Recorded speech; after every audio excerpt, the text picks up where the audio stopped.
Okay, hola muchachos. Today we're going to do our flip video for verbs like gustar. In your packets, you need to go to the page that has the notes that says verbs like gustar. It's 2 columns. On the right hand side it has all the different descriptions in English. On the left it's blank.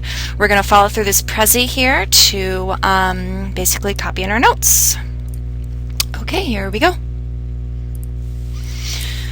So as we go through this presentation, please make sure that you write down the verb and the sentence in Spanish on the left-hand side of your paper. Okay, to start, to express, to really love or adore something, the verb is going to be encantar. To say, I really like or I love pizza, a mí me encanta la pizza. Now, keep in mind that you don't need to say a mí. It's only there to clarify. But remember, you can never ever say yo me encanta. Just like we learned, you can never say yo me gusta. Okay, the next verb, to express to lack or to be missing, faltar.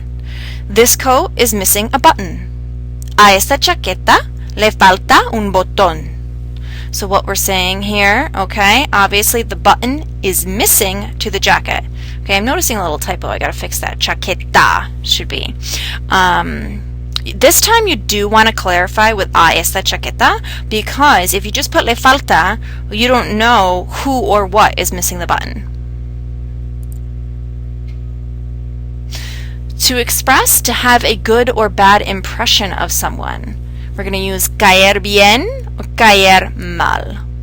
I really like Julián. I have a really good impression of Julián. A mí me cae bien Julián. Again, a mí is optional, but we never ever ever say yo me cae bien.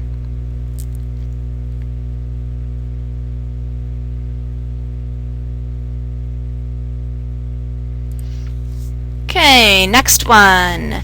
To express, to be left or to have something left. Quedar. You have 2 books left to read.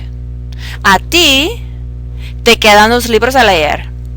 Again, you don't need the a ti because the te clearly demonstrates that it's going to be you that has something left. We generally only clarify when we're using the el or the eos forms of the pronoun.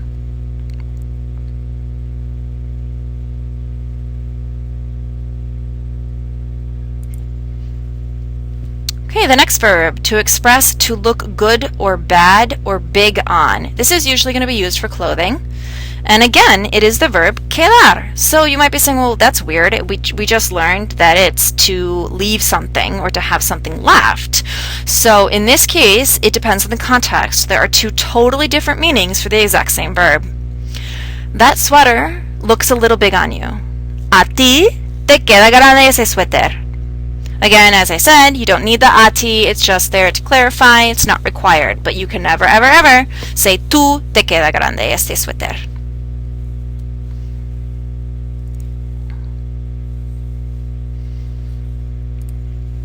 Okay, the next one is to express to bore. Aburrir. Remember, you gotta trill that double R. Science and math classes bore me. Apparently there's a little typo there as well, sorry, B-O-R-E. A mí me aburren las clases de ciencias y matemáticas.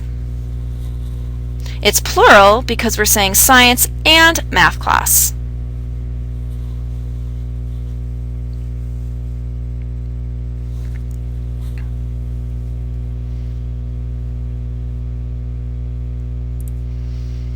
Okay, moving over now to hurt. This is usually going to be used for body parts. The verb is doler. Does your ankle hurt? ¿A ti te duele el tobillo? We would have a question mark in front, however, Prezi doesn't allow me to insert that, which is quite a shame, but you know it should be there.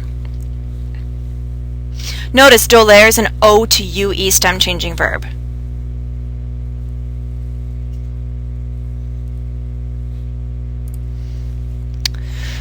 The next one is to express, to be important or to matter. This one's pretty easy. It's a cognate, looks the same in English. Importar. It matters to us to get good grades, or it's important that we get good grades. A nosotros nos importa sacar buenas notas. Okay, even though grades is plural, we're going to look at sacar to tell us to put importa in the singular form rather than importan.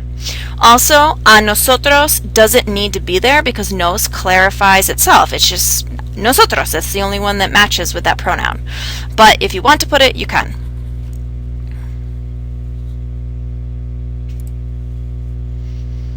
To express to interest, interesar. Politics interest me. A mí me interesa la política. Now this is a kind of funny word because in English it's plural, politics, but in Spanish it's singular, la política. Okay, to express to bother, molestar. It doesn't bother Leah to study. A Leah no le molesta estudiar. Here you do need to clarify a Leah because the le could refer to anybody.